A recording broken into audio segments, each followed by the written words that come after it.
당신이 생각하는 하나님은 어떻게 생겼나요? 하나님께서 천지를 창조하셨어요.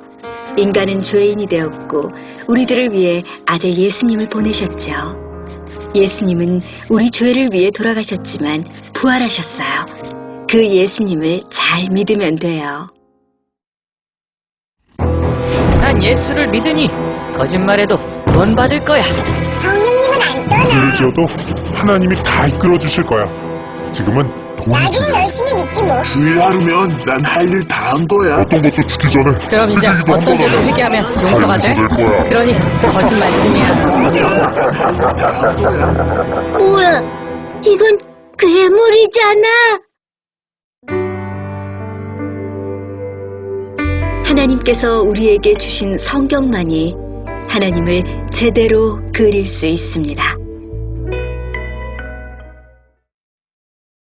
어떤 아이가 자기 친구의 아버지가 갑자기 세상을 떠난 것 때문에 엄마에게 물었다고 그럽니다. 엄마, 왜 하나님은 우리 친구 아빠가 그렇게 나이가 많으시지도 않은데 그렇게 죽게 하신 거야?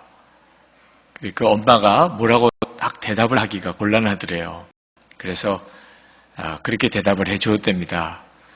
그분이 참 착한 사람이어서 하늘나라에 착한 사람이 필요하기 때문에 하나님께서 그분을 그렇게 빨리 하늘나라로 모시고 간 거야. 이 아이가 그날 저녁에 하나님께 기도를 했어요. 하나님께서는 착한 사람은 빨리 데려간다고 엄마에게 들었어요. 하나님, 솔직히 말씀을 드리는데 저는 항상 착한 건 아니에요. 그렇게 말씀을 드렸다. 이 두려움이 사람이 평소에 자기가 알고 있다고 하는 진리를 혼란스럽게 만듭니다. 내가 정말 이것이 옳다 그랬지만 내가 그 일에 분명하게 내가 서면 내가 어려움을 당할 거다. 이럴 때 갑자기 흔들려 버리는 거죠. 우리는 용기가 없어요. 무엇이 진실인지 알고도 그것으로 인해 내가 어려움을 당한다고 생각하면 갑자기 그 진실 위에 내가 굳게 서지를 못하는 일이 많습니다. 우리가 정말 믿는다고 하는 것도 고난의 테스트를 거쳐봐야 그가 진짜 믿는지 아닌지를 알 수가 있습니다. 여러분, 정말 예수를 믿고 여러분이 거듭났는지에 대한 것도 동일합니다. 고난의 테스트를 거쳐보아야 내가 복음을 정말 아는 건지, 내가 예수를 진짜 믿는 건지를 내가 확증할 수가 있는 겁니다. 베드로와 요한이 복음을 전하다가 핍박을 당하기 시작을 합니다. 사도행전 4장부터 사도들과 제자들에게 핍박이 오는 일이 이제 시작이 됩니다. 그들이 감옥에 갇히고 그리고 하루를 지나고 그리고 이제 사내들인 공회 앞에서 그들이 재판을 받습니다. 이 사내들인 공회는 정말 무서운 곳입니다. 사람을 죽이고 살리는 권위 있는 곳이에요.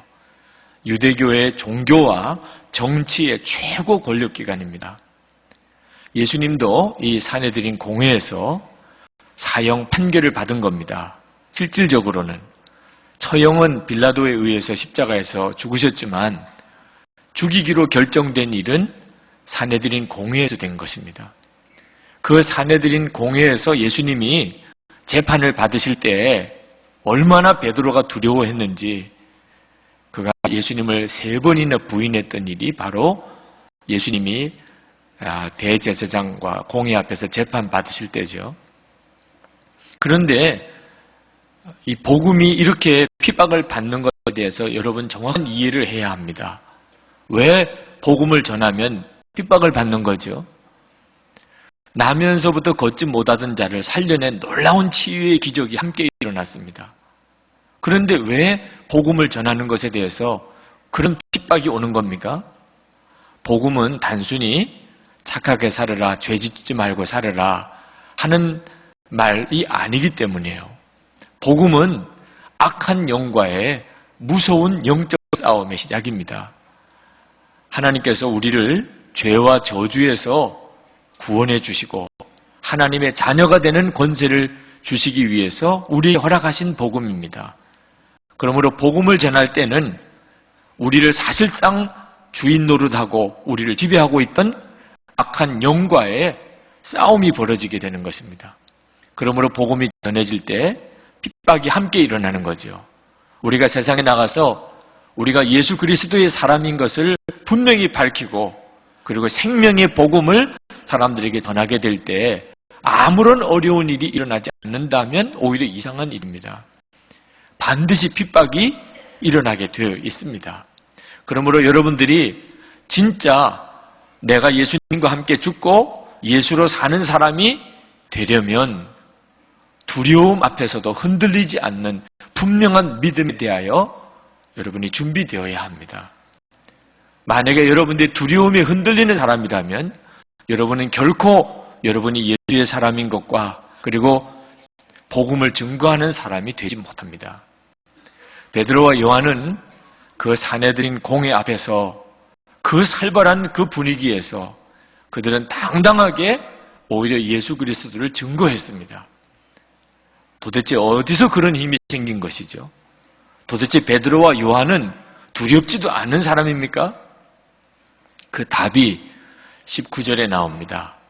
19절에 보면 더 이상 예수의 이름으로 말하지도 말고 가르치지도 말라고 위협하는 사내들인 공회 앞에서 베드로가 무엇이라고 담대하게 외쳤습니까? 하나님 앞에서 너희 말 듣는 것이 하나님 말씀 듣는 것보다 옳은가 판단하라. 베드로가 말한 하나님 앞에서라는 말을 주목해 보시기 바랍니다. 베드로는 지금 사내들인 공의회 앞에 있습니다. 공의회 거기 위원들이 자기를 죽일 듯 자기를 노려보고 있는 바로 그 앞에 자기가 있습니다. 그런데 베드로는 뭐라고 고백했냐면 자기는 하나님 앞에 있다는 겁니다. 성령 충만한 사람이 가지고 있는 믿음의 특징을 너무나도 분명하게 베드로가 보여주는 겁니다. 성령의 충만함은 우리에게 어느 순간에나 우리는 하나님과 함께 있다는 것에 대하여 분명한 믿음을 우리에게 줍니다. 예수 그리스도는 십자가에 죽으시고 사흘 만에 부활하셔서 40일 지난 후에 승천하신 것뿐만 아니고 지금 우리 가운데 우리 마음에 오셨다. 그 사실을 성령님은 우리에게 분명하게 가르쳐 주십니다. 이 믿음이 지금 베드로에게 충만한 거죠. 베드로가 오늘 8절에 보면 그가 성령에 충만하여 이 대답을 하였다고 증거하고 있습니다. 여러분, 하나님 앞에 서 있다고 하는 것에 대해서 분명하게 느꼈을 때 더 이상 사내들인 공회의 그 자기를 잡아먹을 듯이 노려보고 있는 그 사람들이 전혀 두렵지가 않다 그 말입니다. 세상적으로는 그렇게 두려웠었고 그것 때문에 예수를 3번씩이나 부인했었던 바로 그 자리였지만 자기가 그 자리에 섰을 때 베드로와 요한은 자기는 사실은 하나님 앞에 서 있다는 것을 분명히 알았습니다. 그러므로 그 마음의 두려움이 다 사라진 거죠. 왜? 그들보다도 하나님이 훨씬 크시다는 것을 알았기 때문입니다. 마틴 루터가 종교개혁을 할 때 그가 브롬스 의회에서 똑같이 종교재판을 받았습니다. 그때 황제가 마틴 루터에게 그 종교개혁을 위해 주장하던 모든 것을 철회하라고 요청했습니다. 사람을 죽이고 살릴 수 있는 권한이 있었던 그 살벌한 회의에 그 재판석상에서 마틴 루터는 자기는 부인할 수 없다고 그랬어요. 자기가 믿는 바를 담대하게 고백했습니다. 그리고 맨 마지막에 마틴 루터가 하늘을 향하여 쳐다보면서 말했습니다. 하나님, 제가 지금 여기에 서 있습니다. 하나님을 본 거죠. 자기는 지금 브롬스 종교재판 석상에 있는 것이 아니고 하나님 앞에 있다는 사실을 분명히 알게 되었을 때 두려운 것이 다 사라졌어요. 스데반 집사가 부활의 예수님을 증거하다가 돌에 맞아서 순교를 했습니다. 돌에 맞아 죽는 바로 그 살벌한 순간에도 스데반 집사는 하늘을 우러러 하나님의 보좌를 보고 예수님께서 그 보좌 곁에 서서 내려다 보시는 것을 보았습니다. 자기에게 돌 던지는 그 살벌한 그 사람들, 그 군중들이 전혀 두렵지가 않았습니다. 성도 여러분, 여러분은 하나님 앞에서 보았습니까? 모세가 미디안 광야에서 가시떨기 앞에서 하나님을 만났을 때, 엘리야가 호렙산 동굴 속에서 거기서 하나님의 임재 앞에 섰을 때, 베드로가 갈릴리 바다에서 말씀에 의지해서 많은 고기를 잡고 그리고 예수님이 그리스도이신 것을 알았을 때, 이사야가 성전에서 눈이 열려서 하나님의 보좌를 보았을 때, 사도 바울이 다메섹 도상에서 빛 가운데 그에게 오시는 예수님을 만났을 때, 그들은 한결같이 거룩한 두려움에 사로잡혔습니다. 그 전에 그저 하나님이 계시겠거니 막연하게 믿을 때와는 완전히 달라졌어요. 하나님을 만나는 눈이 뜨였을 때 그들은 거룩한 경외함에 사로잡혔습니다. 그러나 뿐만 아니고 그동안에 그렇게 커 보이던 세상, 그렇게 심각하던 문제가 전부 홍알처럼 작아지는 것을 느꼈습니다. 여러분, 하나님을 진짜 만나게 되면 어떤 일이 벌어지는 줄 아십니까? 하나님은 지극히 경외의 대상이고 정말 거룩한 두려움의 대상인 것, 그것을 알게 되고 동시에 그 순간에 세상은 더 이상 내게 아무것도 아니게 됩니다. 그 어떤 것도 큰 것이 있을 수가 없고 그 어떤 것도 두려운 것이 있을 수가 없게 된다, 그 말입니다. 야곱이 베델 들판에서 그가 잠들 때까지만 해도 그는 너무너무 두려웠고 외로웠고 고통스러웠습니다. 돌베개를 베고 들판에서 잠을 자야 되는 신세를 한번 생각해 보십시오. 그러나 그 밤에 하나님께서 야곱을 만나 주셨습니다. 눈이 열려서 하나님의 보좌를 보았습니다. 하나님을 만나고 하나님의 약속을 받았습니다. 그리고 잠이 깨었어요. 달라진 것은 아무것도 없었습니다. 그러나 야곱에게 있어서는 모든 것이 다 달라졌어요. 그는 더 이상 아무것도 두렵지가 않았습니다. 그가 그곳에 제단 쌓고 그가 고백했어요. 창세기 28장 16절에 야곱이 잠이 깨어 가로되 여호와께서 과연 여기 계시거늘 내가 알지 못하였도다. 열왕기하 6장에 보면 아람 군대가 엘리사를 죽이려고 군대를 동원해서 도단성을 포위했습니다. 새벽에 엘리사의 종이 일어나서 그것을 보고 그는 극심한 죽음의 공포에 사로잡혔어요. 그때 엘리사가 하나님께 기도했습니다. 하나님, 이 종의 눈을 열어서 우리와 함께하는 자가 저들보다 많음을 보게 해 주옵소서. 그때 엘리사의 종의 눈이 열려서 엘리사 주변에 산 가득히 불말과 불병거가 둘러서고 있는 것을 보았습니다. 그 순간 엘리사의 종은 완전히 두려움이 사라졌어요. 여러분, 하나님을 우리가 보게 되면 그러면 더 이상 세상에 큰 것이라고는 없습니다. 그 어떤 것도 나를 두렵게 할 것이 없습니다. 저는 어떤 분이 수필을 쓴 것을 읽다가 그가 생전 처음 바다를 보게 되었을 때 그때 그가 느꼈던 걸 쓴 것을 읽었습니다. 그분은 충청도 아주 산골짜기에 살았던 사람이라 바다를 직접 본 적이 없었습니다. 청년이 되어서 처음 친구와 함께 바닷가를 가보았습니다. 그전에도 그림으로도 보았고 사진으로도 보았고 영화에서도 보았지만 자기가 생각했던 것보다 엄청나게 큰 바다를 그가 직접 눈으로 보고 그는 울었다고 그랬어요.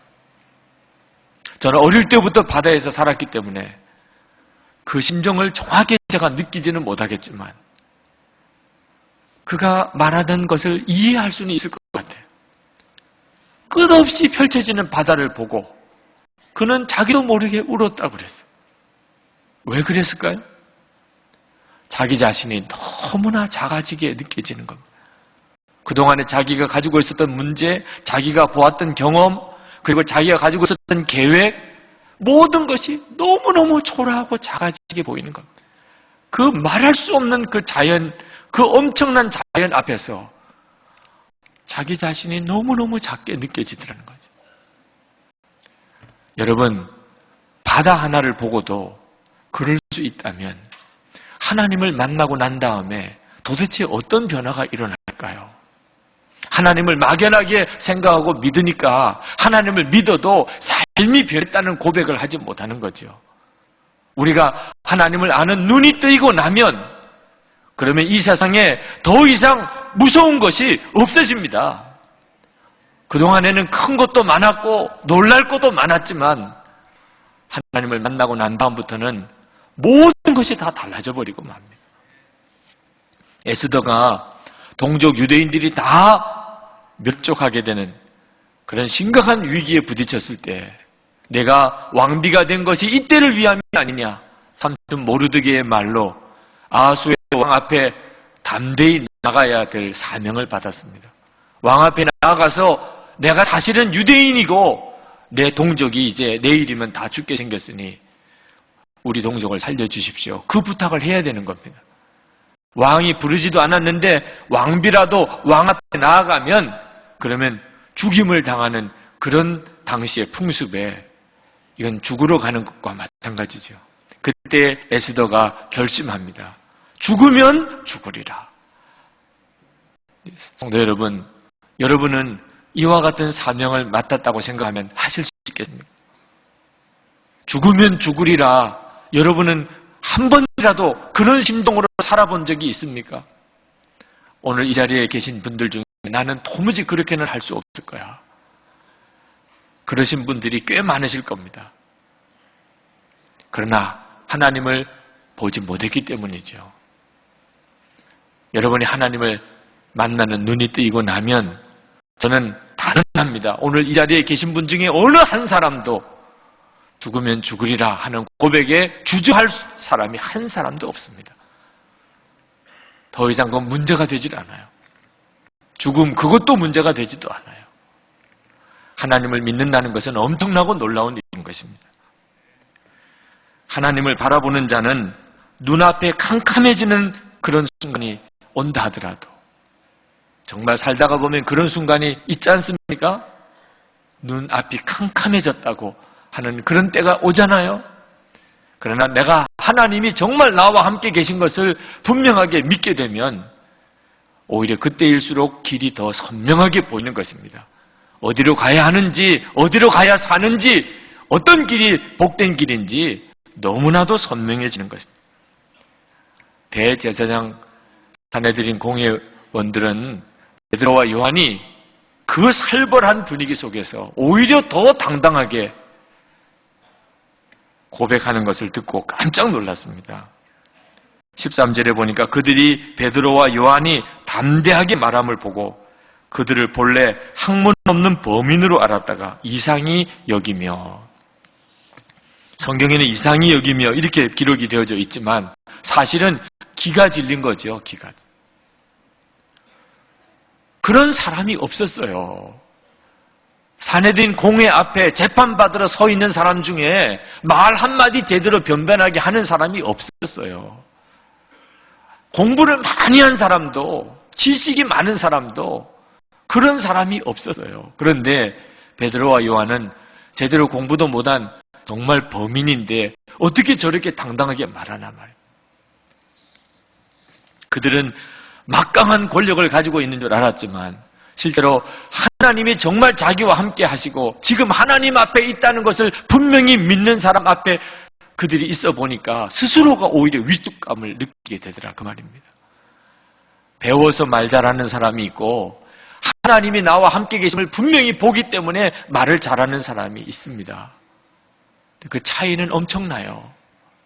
배워서 말 잘하는 사람들은 두려운 순간이 오면 오히려 입이 닫혀버립니다.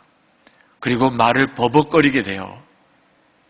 두려움 앞에서도 당당할 수 있는 사람은 한 사람도 없습니다. 그러나 하나님을 바라보는 눈이 뜨인 사람은 두려운 것 자체가 없어요. 그의 입을 다물 수 있는 그 어떤 것도 그 어떤 환경도 없다 그 말입니다.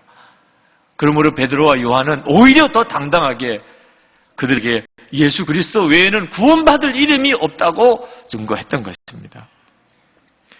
여러분, 베드로는 예수님의 이름으로 말하지도 말고 가르치지도 말라고 하는 그런 사내들의 공회의 엄중한 경고 앞에서 그는 이렇게 질문했습니다. 어떤 것이 옳은가 너희들이 한번 말해보라.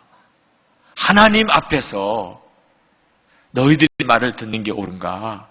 하나님이 말씀하시는 것을 듣는 게 옳은가? 너희들이 한번 판단해보라. 오늘 우리에게도 주시는 말씀이에요. 성도 여러분, 여러분들이 밤잠을 자지 못하는 그런 두려운 문제, 염려거리가 혹 있을지 모르겠습니다. 그러나 여러분 착각하지 마십시오. 문제가 크기 때문에, 너무 어렵기 때문에, 너무 두려운 일이기 때문에, 그래서 밤에 잠도 오지 아니하고 수면제 먹지 않으면 잘 수도 없고 안정제 먹지 않으면 마음을 다스리지 못하는 게 아니라는 것입니다. 하나님을 바라보는 눈이 뜨이지 않았기 때문에 두려움에 사로잡혀 있는 거죠. 여러분, 가룟 유다가 제자로 부름을 받은 사람이었습니다. 그는 3년 동안 예수님을 따라다녔고 예수님의 말씀을 들었고 예수님의 행하시는 모든 일을 다 보았습니다. 그러나 그가 십자가 고난 앞에서 무너졌어요. 그리고 예수님을 팔아버리고 말았습니다. 베드로도 마찬가지죠. 다른 제자들도 십자가 고난 앞에서 그들은 다 예수님을 버리고 도망가고 예수님을 부인하고 말았습니다. 십자가 고난 앞에서 무너지는 믿음은 믿음이 아닙니다. 여러분, 우리가 예수님을 믿고 이제 예수와 함께 죽고 예수로 사는 사람이라고 고백하였을 때 하나님은 우리에게 말씀하십니다. 고난도 받으리라. 분명히 그렇게 하나님은 우리에게 말씀하십니다.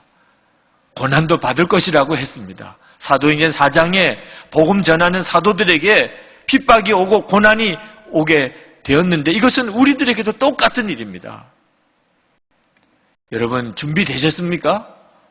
어떤 고난 앞에서도 흔들리지 아니하고 끝까지 예수님만 따라갈 준비가 여러분은 분명히 되셨습니까?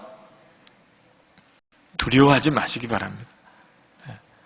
여러분, 하나님께서 여러분들에게 고난의 길로 여러분들을 인도하신다 하더라도 여러분이 항상 함께 계시는 하나님을 분명하게 바라볼 수 있다면 더 이상 고난은 고난이 아닙니다. 여러분을 두려움으로 묶을 수가 없습니다. 우리에게 있어서 가장 두려운 순간은 언제냐? 내가 하나님을 바라보지 못하는 순간입니다. 환경과 여건 때문에 오는 것이 아닙니다. 항상 함께 계시는 하나님, 예수 그리스도 안에서 약속받은 것입니다. 성령께서 이 시간 우리에게 계속해서 눈을 열어주시는 것입니다. 지금 우리는 하나님 앞에 있습니다. 우리가 십자가를 붙잡았다는 이야기는 우리는 하나님 앞에서 산다는 뜻입니다. 그러면 어떤 어려운 일이 와도 문제가 될 게 아무것도 없습니다. 예수전도단의 오대원 선교사님, 그분이 한 번은 미국에서 중학교 우리 한인 2세 아이들을 수련회, 여름 수련회를 인도하면서 그 수련회 중에 그 아이들을 데리고 뉴욕 할렘가에서 노방전도를 시킨 적이 있었습니다. 뉴욕에 여행을 가면 그 할렘가에는 다니지 말라고 하는 경고를 듣는 그런 아주 살벌한 곳입니다. 그런데 거기에 중학교 여자아이들까지 다 그냥 노방전도를 시켰으니 나중에 그 사실을 알게 된 학부모들이 대단히 반발을 했습니다. 아니, 세상에 정신이 있습니까? 그 위험한 곳에 우리 딸을 어떻게 그곳에 데리고 가서 거기서 노방전도를 시켰다는 말입니까? 그때 오대원 선교사님이 그 학부모님들에게 그런 말을 했다고 그럽니다. 여러분, 여름방학을 맞이한 그 청소년 아이들에게 어디가 제일 위험한 곳인 줄 아십니까? 안방에 앉아서 얼음 들어있는 콜라를 마시고 그리고 테레비 앞에 있는 그 자리가 가장 무서운 곳입니다. 마귀가 마음대로 역사하는 자리입니다. 거기서 대부분의 아이들이 유혹을 받고 거기서 타락하고 그리고 넘어지는 것입니다. 그렇지만 하나님께 순종하면, 하나님께 순종하여 나가는 곳이라면 어디든지 하나님께서 함께 하시고 하나님이 지켜주십니다. 이번 여름 단기 선교 중에 한 아이도 어려움 당한 아이가 없었습니다. 성도 여러분, 예수님과 함께 하는 곳이 가장 안전한 곳이고 하나님을 바라보지 못한 순간이 가장 두려운 것을 알아야 합니다. 하나님이 함께 하신다. 지금도 나와 함께 계신다. 여러분, 그것을 계속 확인하셔야 됩니다. 만약에 이것이 분명하다면 그러면 모든 것에 대해서 확신을 가져도 됩니다. 어떤 사람을 만나든 어떤 일을 겪든지 여러분은 두려워할 이유가 없습니다. 베드로와 요한은 핍박을 당했습니다. 복음을 전하다가 붙들려서 감옥에 갇혀서 하루를 지냈습니다. 그리고 사내들인 공회 앞에서 재판을 받았습니다.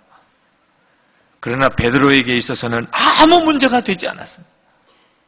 나면서 걷지 못하던 자가 일어난 것도 우리 주님의 역사고, 내가 복음을 전하다가 감옥에 들어간 것도 거기에 주님의 계획이 있다고 베드로가 믿었기 때문에, 자기는 어느 순간에나 하나님 앞에 있었기 때문에 자기가 이렇게 되든 저렇게 되든 그에게 있어서는 더 이상 문제가 되지 않았습니다. 그는 오히려 사내들인 공회에서 복음을 전할 기회를 하나님이 주셨다고 믿고 담대하게 복음을 전했습니다. 하나님이 함께 계신 것에 대해서만 분명해진다면 문제가 될 게 아무것도 없는 거죠. 사도행전 16장에 보면 사도 바울이 빌립보에서 복음을 전하다가 감옥에 갇혀서 매를 맞고 그리고 한밤중에 찬송을 하였는데 지진이 일어나서 옥문이 활짝 열리는 일이 일어났습니다.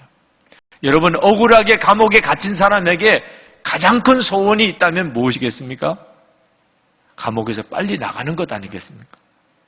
그런데 지금 자기 눈앞에 감옥 문이 활짝 열렸습니다.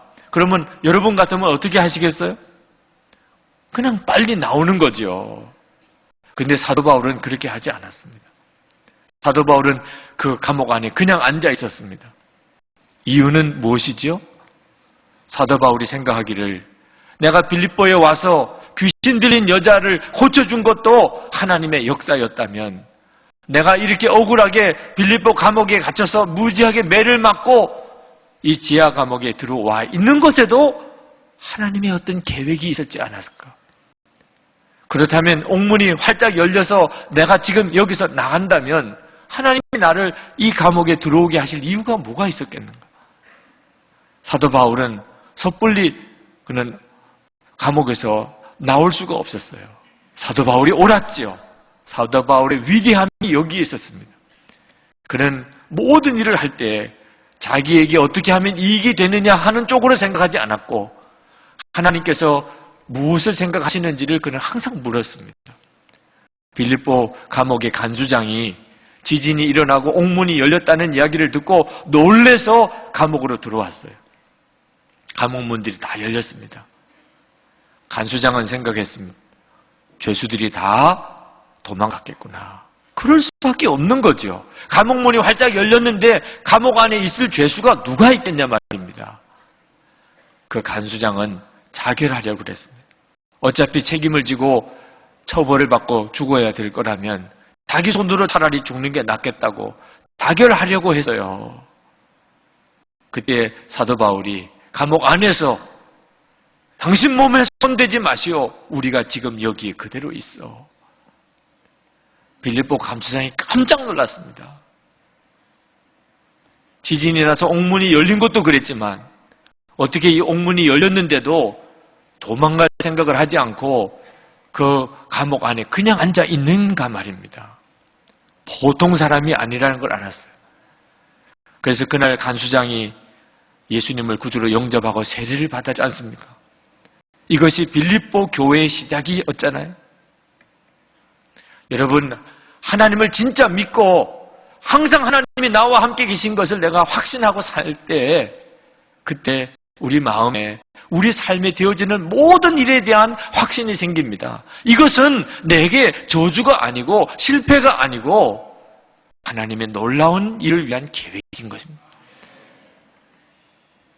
성도 여러분, 우리가 예수를 믿고 성령을 받고 나면 그러면 우리 안에 놀라운 믿음이 생깁니다. 하나님은 정말 나와 함께 계시는 것이죠. 나를 떠나지 않으신 것입니다. 하나님이 함께 하신다는 확신 안에서 모든 것을 판단해야 합니다. 이 믿음으로 보면 내가 만나는 모든 사람, 내가 겪는 모든 일에 하나님이 계획이 있다는 사실이 믿어집니다. 그때부터가 우리가 진짜 믿는 사람이 되는 거죠. 여러분에게 책 하나를 소개합니다. 아름다운 능력의 길 예수라고 하는 제목의 책입니다.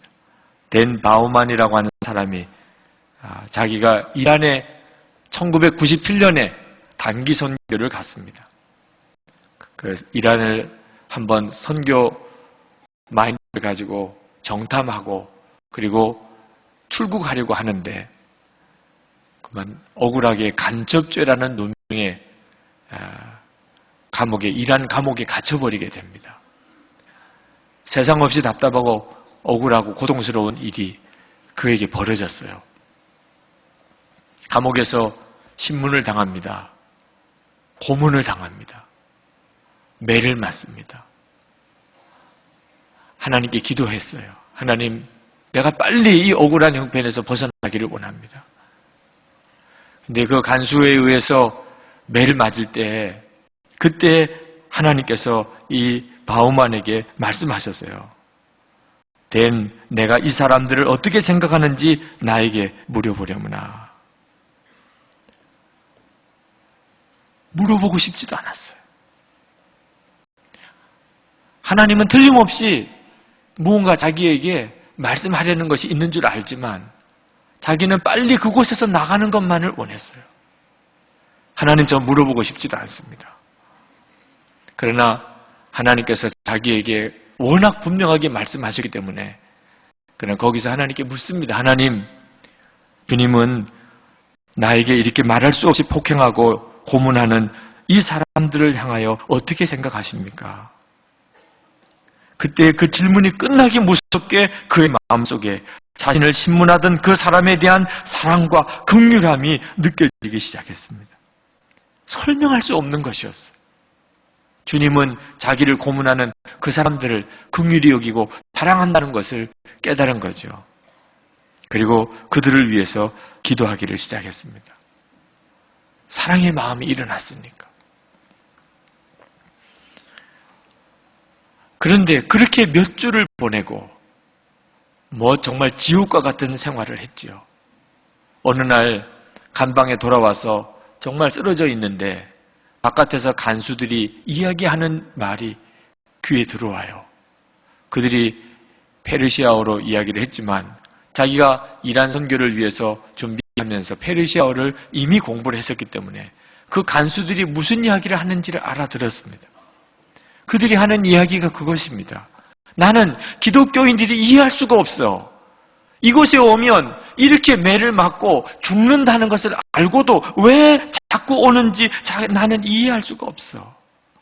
그리고 더 이상한 것은 우리가 자기를 죽이려고 하는데 왜 우리를 위해서 기도하는지 나는 더 이해할 수가 없어. 그때 이 바우만이 자기 간방에 도청장치가 되어 있다는 걸 알았어요. 그가 간방에서 그 자기를 고문하던 간수와 그 이란 땅을 위해서 하나님의 사랑을 품고 간절히 기도하던 그 기도가 다 그 옆방에서 다 들은 거예요. 그때 또 다른 간수가 이런 이야기를 합니다. 나는 기독교인들이 무엇을 믿고 있는지 내가 좀 알아. 내가 전에 한번 들은 적이 있어. 그러면서 그 간수가 이야기를 하는데 기독교의 복음에 대해서 그가 다 이야기하는 거예요. 예수 그리스도의 십자가의 복음에 대해서 하나님의 사랑에 대해서 그가 다 이야기하는 거예요. 그는 그 간방에서 매를 맞은 몸으로 쓰러져 있는 채 깜짝 놀랐습니다. 며칠 동안 그런 대화를 들으면서 더 놀란 것은 그 중에 3명이 예수를 영접한 거예요. 자기들끼리 이야기하고 복음을 나누면서 나도 저 사람들과 같은 그런 하나님의 사랑을 내가 알고 싶어. 저 사람이 가지고 있는 그 믿음을 나도 가지고 싶어. 그렇게 9주가 지났습니다. 이제 사형 판결을 받을 만한 그 재판, 마지막 재판석에 섰어요. 근데 판사가 판결문을 낭독하는데 무혐의로 석방이라는 겁니다. 그리고 내려와서 자기를 포옹하는 거예요. 이 벤 바우만이 하나님께서 자기를 핍박하는 자들을 위해서 사랑하라고 계속해서 말씀하신 것이, 그것이 어떤 뜻인지를 비로소 알았어요. 하나님을 바라보는 눈이 뜨이지 않았다면 아마 벤 바우만은 그 일생에 가장 비참한 삶을 살았을지도 모릅니다. 성도 여러분, 하나님은 오늘 우리에게 하나님을 바라보는 눈을 계속 열어주십니다. 저는 이 설교를 준비하면서 하나님 앞에 정말 많이 울었어요. 그동안 내가 본다고 한 모든 것들이 하나님 앞에 얼마나 하나님을 무시했던 일인가. 무엇이 도대체 어려운 일이며, 무엇이 도대체 힘들며, 무엇이 도대체 크며, 그동안에 제가 내 눈을 가지고 무언가를 보았다고 했던 모든 것들이 사실은 하나님을 무시했던 것이고, 그리고 하나님을 경멸했던 것이라는 것을 알았어요. 하나님, 제가 정말 진짜 성령 안에서 보기를 원합니다. 하나님, 제가 보아야 할 것이 무엇인지를 정말 제가 알기를 원합니다. 하나님 앞에서 판단해야 합니다. 어떤 일이든지 두려움에 반응하면 안 됩니다. 오늘 이 시간 여러분 간절히 기도하십시다. 하나님, 제가 이제부터는 뭘 본다고 쉽게 말하지 않겠습니다. 베드로와 요한이 그때 내가 하나님 앞에 있다고 고백했던 그대로 하나님 제 눈도 열어주시기를 원합니다. 세상보다 훨씬 크신 하나님, 문제보다도 더 크고 놀라우신 하나님, 제가 하나님을 바라보기를 원합니다. 하나님을 바라보는 눈을 뜨고 모든 것을 판단하기를 원합니다. 이 시간에 우리 다 같이 통성으로 기도하겠습니다. 은혜와 사랑에 충만하신 아버지 하나님, 오늘도 사랑하는 성도들을 하나님의 능하신 손에 붙들어 주시옵소서. 오늘도 주님 앞에 와서 하나님 앞에 나와 간절히 기도하는 사랑하는 성도들을 주님 축복해 주옵소서. 두려움에 반응하지 아니하고 살아계신 하나님을 바라보는 눈을 분명하게 뜨게 해 주옵소서. 하나님의 손 안에 하나님 두시기를 원합니다. 하나님의 계획 안에 하나님 두시기를 원합니다. 아버지 하나님만이 하실 수 있습니다. 이 시간에 성령의 역사하심으로 우리에게 허락하신 십자가의 복음으로 하나님, 우리의 눈이 더 분명하게 뜨여지게 되기 원합니다. 은혜로우신 하나님, 꼼짝을 자지 못하고 두려워하고 염려하는 것에서 오늘도 눈이 뜨이게 하여 주시옵소서. 우리가 하나님 앞에 있습니다. 오늘도 사랑하는 성도들을 문제에서 건지시고 하나님 두려움에서 염려에서 온전히 건지시고 주를 더욱 바라보게 하여 주옵소서. 놀라운 평안, 말할 수 없는 담대함, 세상을 이길 수 있는 그 능력으로 하나님 성도들을 축복해 주옵소서. 교회가 은혜로 도와주신 하나님 감사합니다. 하나님, 놀라우신 주님의 은혜 찬양합니다. 우리 마음에 하나님 드리웠던 모든 어둠의 권세가 다 떠나간 것을 주님을 찬양합니다. 하나님 영광을 주님 받으시옵소서. 도우소서, 축복해 주소서. 찬양합니다. 아버지 하나님, 우리 다 일어나셔서 찬양하겠습니다. 일어나셔서 찬양하겠습니다.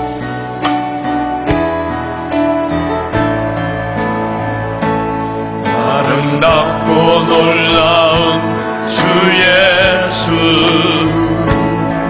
말로 수 없네. 그 증명할 수 없는 위엄, 주님과 같은 눈 없네. 그 지혜와 사랑, 그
아버지 하나님, 밤잠을 설칠 만큼 염려와 두려운 일이 우리에게 많지만 정말 수면제 안정제를 먹지 않고는 견딜 수 없는 어려운 일이 우리 눈앞에 수시로 다가오지만 그러나 우리는 주님의 십자가 앞에서 사실은 하나님 앞에 항상 있음을 믿습니다.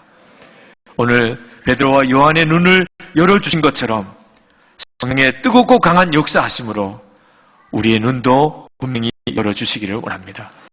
하나님, 우리가 두려움에 반응하지 아니하고 하나님을 바라보는 담대한 믿음으로 모든 일을 반응하기를 원합니다. 아버지 하나님, 하나님께서 우리와 함께 계시니 우리가 어떤 사람을 만나든 무슨 일을 겪든지 하나님의 계획 안에 있음을 믿습니다. 오늘도 주님 우리를 이끌어 주시옵소서. 하나님께 예배하고 돌아가는 사랑하는 성도들을 주님의 능하신 손에 사로잡아 주옵소서. 우리가 계속 주를 바라보는 눈을 분명히 뜨게 주님 역사해 주옵소서. 오늘도 하나님 앞에 우리의 전심을 다하여 하나님께 예배하며 우리의 마음의 사랑과 감사를 담아 하나님 앞에 헌금을 봉헌해 올립니다. 하나님의 기뻐하는 뜻대로 우리의 헌금이 귀하게 사용되고 복음이 증거되고 하나님의 사랑이 전해지게 하나님 역사해 주옵시고 사랑하는 성도들의 삶의 기업의 가정에 하나님 복을 주옵소서. 하나님의 살아계심의 산 증인으로 하나님의 축복의 통로로 쓰시옵소서. 하나님의 손에 우리를 일으켜 주옵소서. 우리를 어떤 순간에도 당당하게 담대하게 주 예수를 증거할 수 있는 사람들로 우리를 세워주시옵소서. 육신을 치료하여 가정을 회복시켜 우리의 기업을 주님 일으켜 주셔서 하나님 우리를 쓰시옵소서. 고난도 있으리라 주님 말씀하셨지만 더 이상 두렵지 않습니다. 주님과 함께 한다면 하나님 우리가 어떤 어려움이 있을지라도 무너지지 않을 줄 믿습니다. 오히려 어려울 때에 우리가 가야 될 길을 더 분명하게 보이시는 주님을 찬양합니다. 하나님 이 민족 가운데 하나님의 부흥을 주셔서 이 민족이 하나님의 거룩한 백성이 되게 하시고 남과 북이 하나님의 역사로 통일되게 하시고 세계 열방에 나가 있는 선교사님들을 통하여 복음이 땅끝까지 모든 족속에게 증거되게 하여 주옵소서. 주님을 찬양합니다. 우리의 생명의 구주 예수 그리스도의 십자가의 놀라우신 은혜와 아버지 하나님의 말할 수 없는 사랑하심과 지금도 우리와 함께 계시는 보혜사 성령님 언제나 우리와 함께 하시고 동행하시고 우리를 인도하시는 성령님의 하나 되도록 교통하심이 주님 앞에 나와 예배하고 돌아가는 모든 성도들과 그 삶 속에 충만히 함께 하시기를 간절히 축원하옵나이다. 아멘.